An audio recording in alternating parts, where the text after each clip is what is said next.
I didn't choose this destination. Something else chose it for me. No planning, no map, no logic. Only a quiet voice pulling me somewhere I've never even dreamed of going. And what I found there still gives me chills.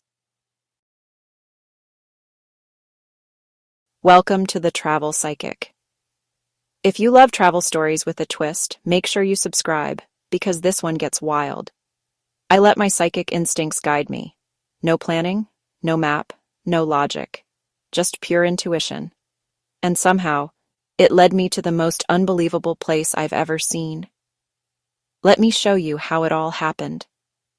Life had become a checklist, a perfectly curated, terribly predictable list of tasks and goals. Wake up, work, eat, sleep, repeat. Every decision was calculated. Every choice was weighed against a mountain of data. Reviews, second opinions from friends. I was living a life optimized by logic, but my spirit felt completely starved. Something deep inside me was screaming for a change. A breath of unfiltered, unpredictable air. I needed to break free from the algorithm of my own making, to prove there was still magic in the world, and inside me. That's when the idea sparked. What if, for 24 hours, I threw the map away? Let something else lead. I created a challenge. Simple, terrifying, an instinct experiment. For one full day. Every decision from instinct alone. No Google Maps, no Yelp reviews, no recommendations from friends, no travel blogs. Rely solely on intuition. That quiet, often ignored voice. Follow the signs, follow the feelings, follow the gut pulls. No matter how illogical or strange they seemed, an exercise in pure trust, a leap of faith into the great unknown. Could I really do it? Could I surrender control so completely? This experiment was my rebellion. I had no idea where I'd end up. My heart pounded, fear and excitement. And, as you'll soon see, the answer was more unbelievable than I could have imagined. Let's be honest. This whole idea didn't just come out of nowhere. It was born from a place of deep-seated burnout. The relentless pace of modern life had worn me down. My days were a blur of screens, notifications, and obligations. I was successful by society's standards, but I felt hollow. I missed the feeling of genuine wonder, the thrill of spontaneous discovery that I remembered from childhood. This experiment was my desperate attempt to reconnect with that more adventurous, more trusting part of myself. We're so busy optimizing our lives for efficiency that we forget to leave room for serendipity. My spiritual curiosity had also been growing.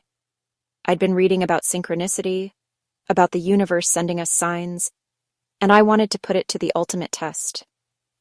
If you love travel stories with a twist, stories that go beyond the typical tourist trail, make sure you subscribe, because this one gets wild. I stood in my quiet living room. The experiment had officially begun. My only instruction to myself was to wait for a sign, any sign at all. I tried to feel a pull, a nudge, a whisper from the universe. Just as doubt began to creep in, a flash of color bloomed behind my closed eyelids.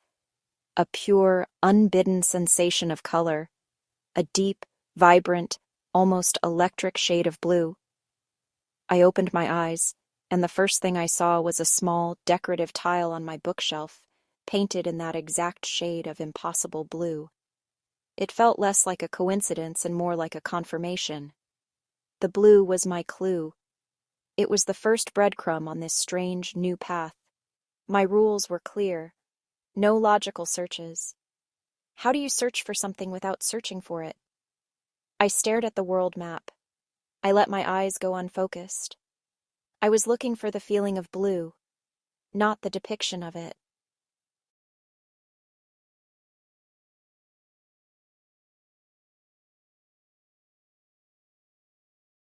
The cursor stopped over a small, anonymous nation. The feeling was undeniable. This was it. Something told me to click on this unknown country, so I did. But I didn't know this tiny clue would lead me halfway across the world.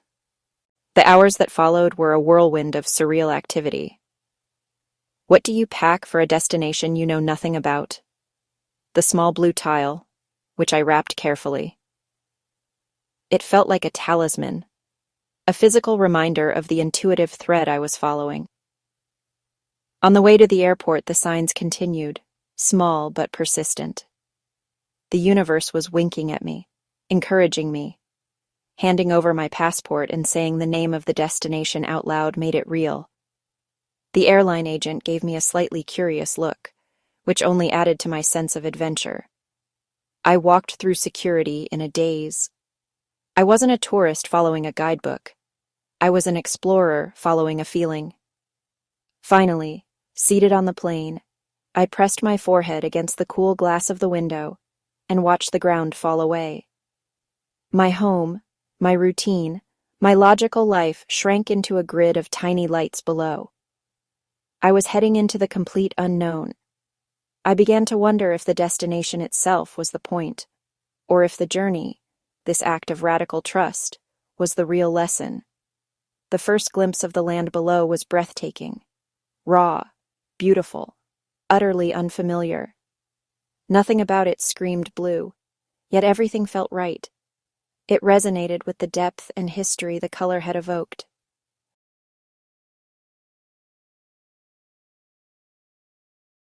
The air itself felt different, a unique scent, sea salt, strong coffee. The language swirling around me, melodic, complex. I stood there for a long moment, just breathing it all in. Where do I go now? I swear. I had never heard about this place in my life. I felt a gentle pull toward a small local bus idling by the curb.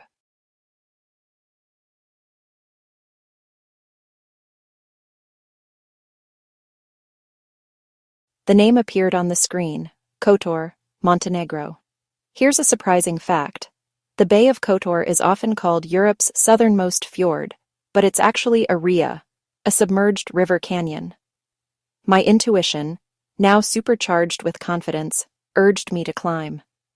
The journey felt destined. Each step felt like a step back in time. It was as if the mountain itself was encouraging me, inviting me to reach its peak.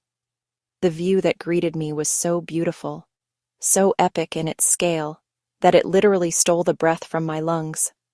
Later that afternoon, I stumbled upon a small, dusty antique shop.